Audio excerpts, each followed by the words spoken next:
Mis apreciados hermanos y amigos, que Dios les bendiga, Dios esté con ustedes y derrame abundantes bendiciones a ustedes que participan de ver los estudios y a sus familias también. En esta ocasión estoy feliz de poderles volver a saludar.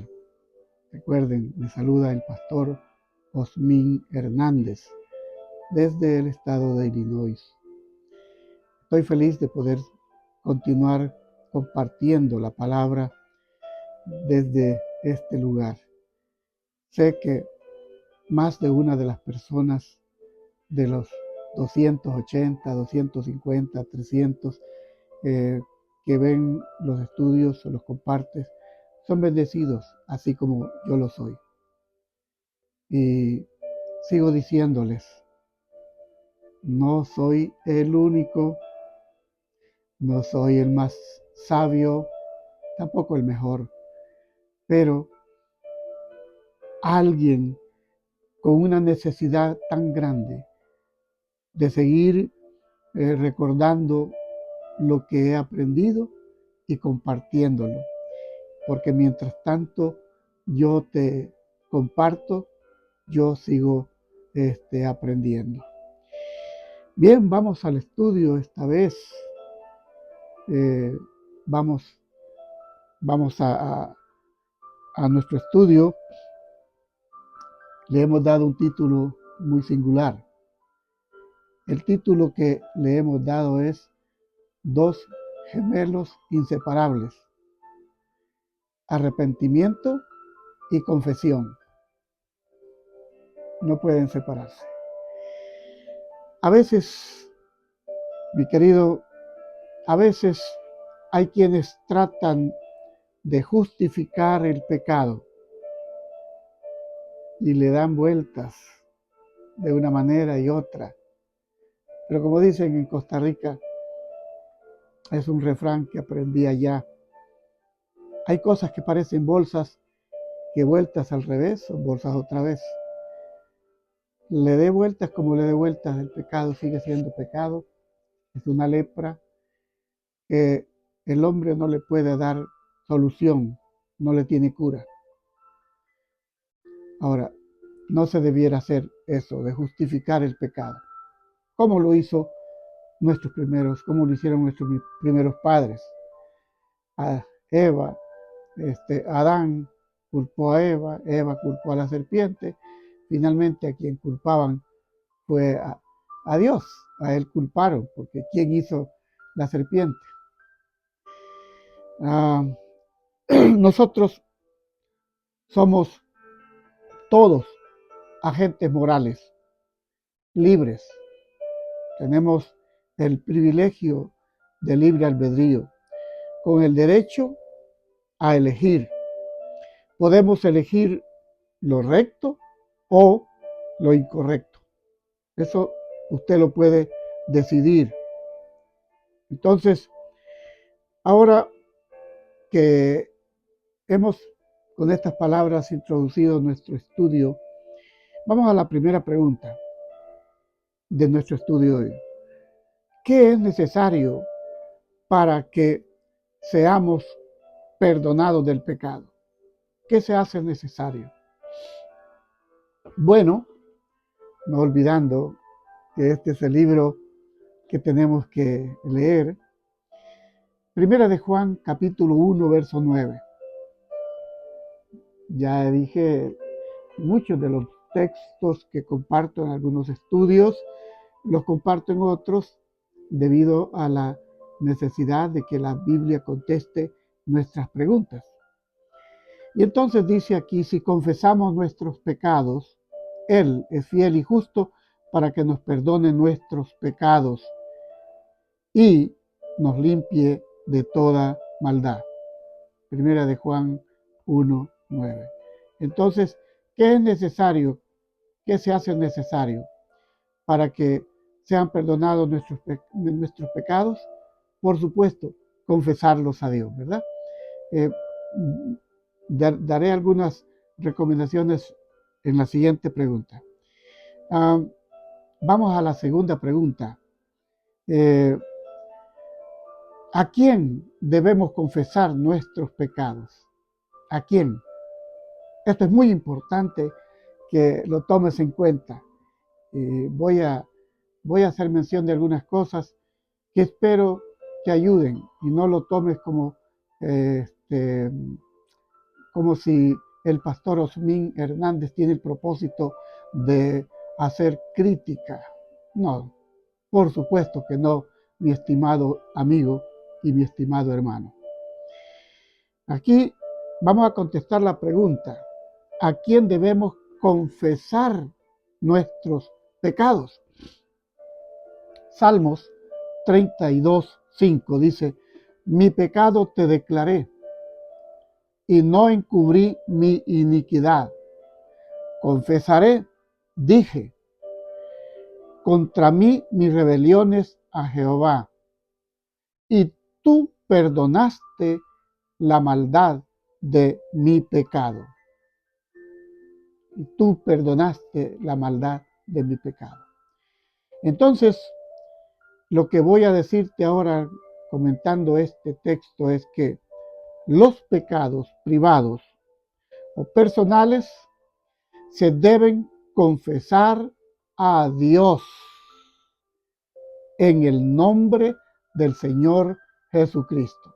Se deben confesar a Dios en el nombre del Señor Jesucristo. Ahora, fíjate bien, esto es muy importante porque Cristo es el mediador. Él es el mediador entre Dios y el hombre. Él es el mediador, no hay otro. Entonces, ¿qué sucede? Voy a hacer un comentario y lo voy a hacer con mucho respeto, pero ya he dicho en otras ocasiones, hay un personaje por ahí que se hace llamar sacerdote y dice que es sacerdote del Dios Altísimo, pero es un experto en torcer las escrituras, experto. Él dice que el pecado imperdonable es porque las personas no se confiesan con los sacerdotes. ¡Qué gran mentira! ¡Qué gran mentira, mi querido hermano! No te dejes engañar. La confesión debes hacerla a Dios, porque ¿cómo le vas a traer tus pecados a confesárselos a otro hombre, quizás mucho más pecador que tú? Recuerda que el mediador entre Dios y los hombres es el Señor Jesucristo, Cristo hombre.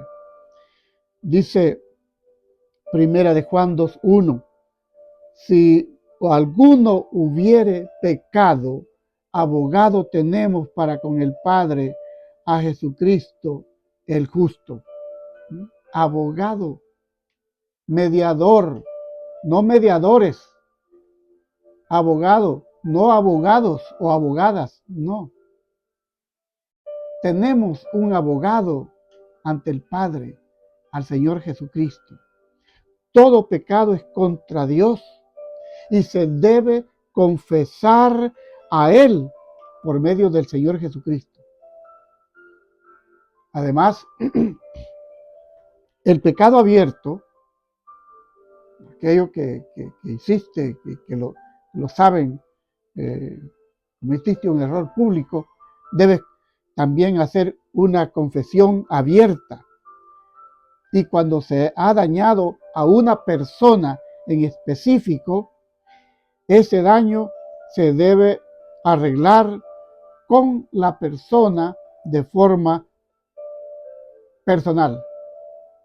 Con la persona debes arreglar ese asunto con la persona perjudicada. Así que no tienes que confesarte con hombres llamados padres. No. Mateo 23:9 dice, no llaméis a nadie Padre, porque uno es vuestro Padre, el que está en los cielos. Ahora, ¿qué debe acompañar a la verdadera confesión del pecado? ¿Qué es lo que debe acompañar a la confesión del pecado? Bueno, en Proverbios capítulo 28, verso 13. Aquí la escritura dice, el que encubre sus pecados no prosperará, mas el que los confiesa y se aparta alcanzará misericordia. Por eso nuestro tema lo he titulado así, dos gemelos inseparables. Porque la confesión, dice, o sea, el arrepentimiento debe estar acompañado siempre de la confesión. Pero luego hay que hacer algo. Dice, más el que los confiesa y se aparta. El que los confiesa y se aparta alcanzará misericordia. Así que debes arrepentirte, debes confesar el pecado y apartarte de él.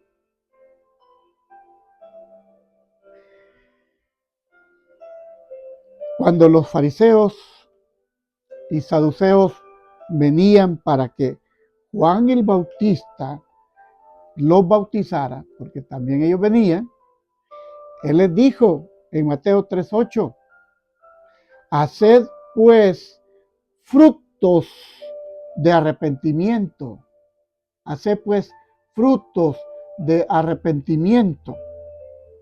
Así que cuando das fruto de tu arrepentimiento, es que te apartas de lo que hacías.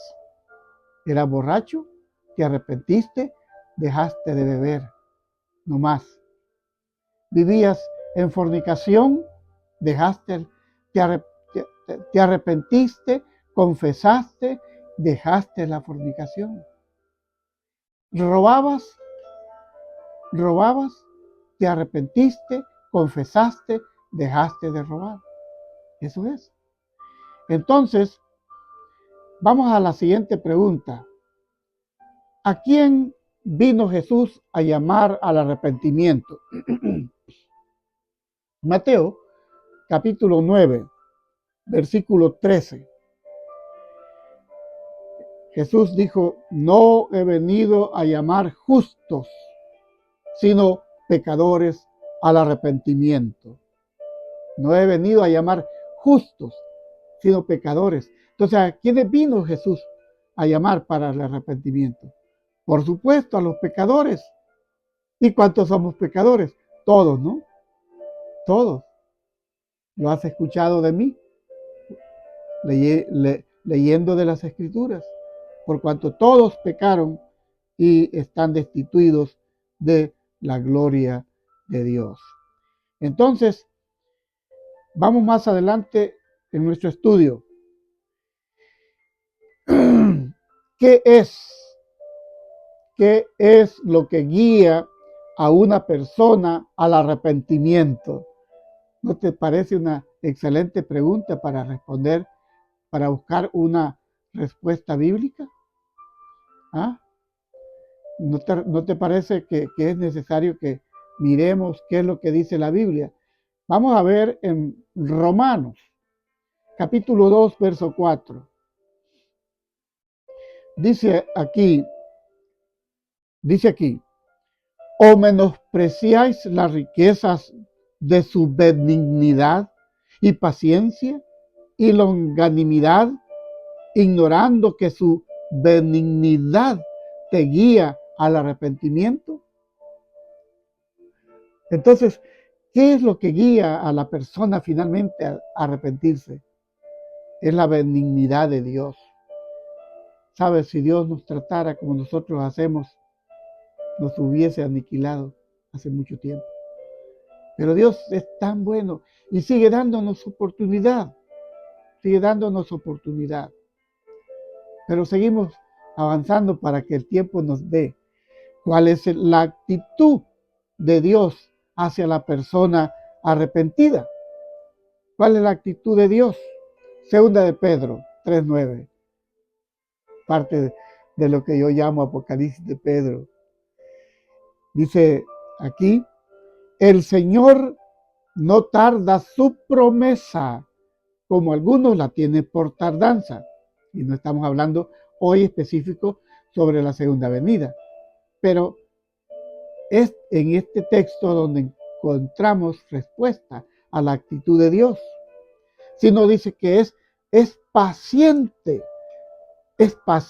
para con nosotros, no queriendo que ninguno perezca.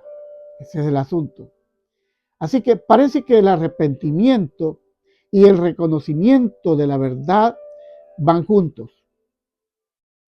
Van juntos. Segunda de Timoteo 2:25. Pregunta número 7 ahora. ¿Qué otra actitud acompaña al arrepentimiento? ¿Qué otra actitud? Bueno, vamos a ver qué nos dice Segunda de Corintios, capítulo 7, versos 9 y 10. Dice, fuisteis contristados para arrepentimiento. La palabra contristados también se puede traducir como entristecidos, compungidos. ¿Ve? Porque habéis sido contristados según Dios. Porque el dolor que es según Dios obra arrepentimiento. Es decir, cuando te duele haber pecado, te arrepientes. Eso es arrepentimiento. Sentir dolor por haber ofendido a Dios. Entonces, cuando te duele haber ofendido a Dios, te arrepientes y confiesas tu pecado. Dice que el dolor que es según Dios obra arrepentimiento saludable. Bien, así que la palabra del original aquí, traducida como por arrepentimiento, lo que muestra es un cambio de modo de pensar, un cambio de pensar y produce un cambio de vida. Por supuesto, un cambio total en la vida, un cambio que lo verán los que te rodean, donde quiera que vayas, notarán lo que tú eres, el cambio que has alcanzado. Entonces, la tristeza piadosa guía al arrepentimiento, al abandono del pecado y a una firme determinación de resistir al diablo, mediante la gracia de Dios, como dice Santiago. Resistid al diablo y huirá de vosotros. Así que vas a resistir mediante la gracia de Dios la tentación que lleva al pecado, porque la tentación no es pecado. Si eres tentado, no has pecado. El problema es si cedes a la tentación. Ahí es donde está el problema. Ahí es donde está el problema. Pregunta número 8. ¿Se arrepintió Judas de su pecado? ¿Se arrepintió Judas de su pecado? Bueno, vamos a ver aquí. Mateo 27, versos 3 y 4. Entonces Judas, el que le había entregado, viendo que Jesús, por supuesto, era condenado, volvió arrepentido las 30 piezas de plata a los príncipes de los sacerdotes y a los ancianos, diciendo, yo he pecado, entregando sangre inocente. Mas ellos le dijeron, ¿qué se nos da a nosotros? Es decir, ¿y a nosotros qué nos importa? ¿Qué nos importa? Ahora, ¿en realidad se arrepintió? La palabra aquí, arrepentido, denota solo un cambio de sentimiento en él, porque Judas lo que esperaba es que Jesús, por lo que ya él había visto que era capaz, él pensó que Jesús se iba a librar y que luego iba a tomar el trono de David, como esperaba el resto de todos los judíos, porque es eso lo que han esperado. Los judíos o los israelitas esperan un Mesías que los libre de las guerras y en aquel tiempo que los librara de los romanos, de yugo romano. Eso esperaban. Pero Jesús dijo que su reino no era de esta tierra, ¿verdad? Sino que él había venido para buscar y salvar lo que se había perdido. Su reino no era de este mundo. Entonces, Judas tuvo el deseo de que el mal acto que había cometido no hubiera, no hubiera sido cometido. En otras palabras, él dijo, lo que he hecho no debí haberlo hecho, pero no estaba arrepentido. ¿Ah? La tristeza de Judas fue el dolor único que obra muerte, dolor que obra muerte. Ahora, pensemos, vamos a pensar un poquito en Pedro. Pedro también cometió un error tremendo. Judas lo vendió, pero Pedro lo negó. Pedro lo negó. Al menos a Judas le dieron 30 monedas de plata. ¿Cuánto le dieron a Pedro? Nada. Y por nada lo negó. Pero Pedro se arrepintió, sintió dolor por su pecado y fue y corrió allá mismo donde el Señor Jesucristo solía poner sus rodillas. Allí mismo vino y lloró por su pecado cuando él descubrió, porque él recordó cuando el gallo cantó, porque Cristo le dijo, no cantará el gallo cuanto me hayas negado 3 veces. Lo negó 3 veces y el gallo cantó. Ahora él recuerda todo y se da cuenta de lo que había hecho. Amigos, eso es lo que pasó. Judas, ¿se arrepintió Judas? No. Se dio cuenta de su error, de su equivocación. Si él se hubiese arrepentido, también Cristo lo hubiese perdonado. Definitivamente. Ahora, pregunta número 9. ¿Se arrepintió Esaú alguna vez de su pecado? Dice la Biblia que ninguno sea fornicario o profano como Esaú, que por una vianda vendió su primogenitura, porque ya sabéis que aún después, deseando heredar la bendición, fue reprobado, que no halló lugar de arrepentimiento.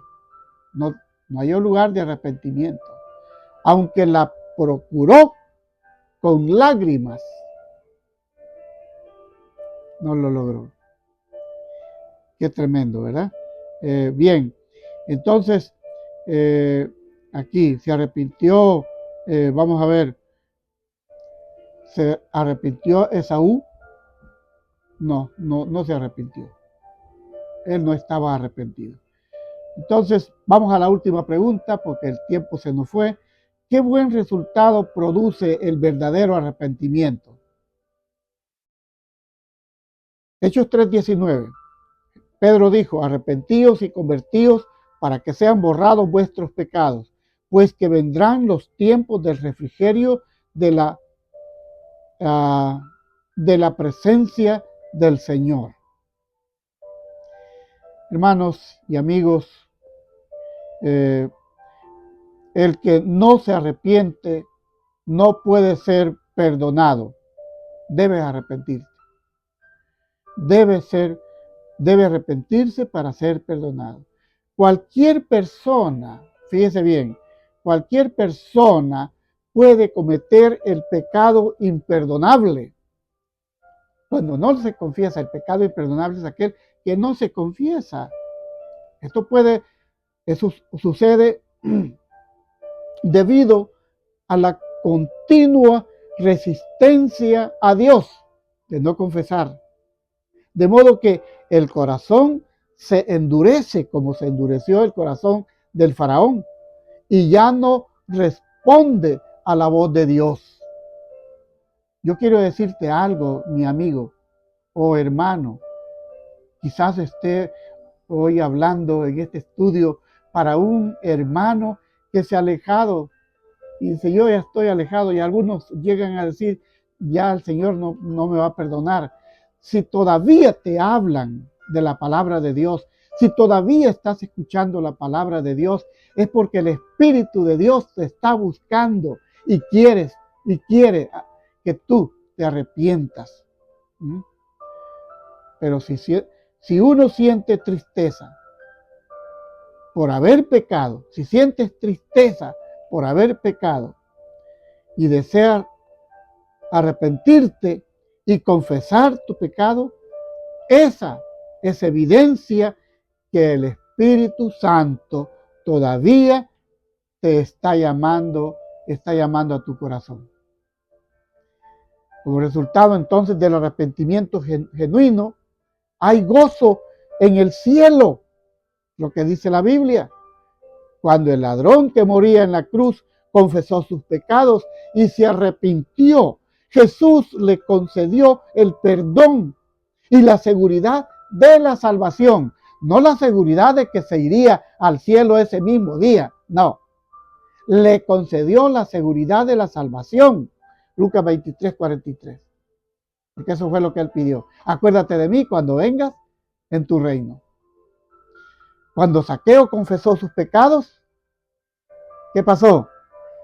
Él se arrepintió. Jesús le dijo, hoy ha venido la salvación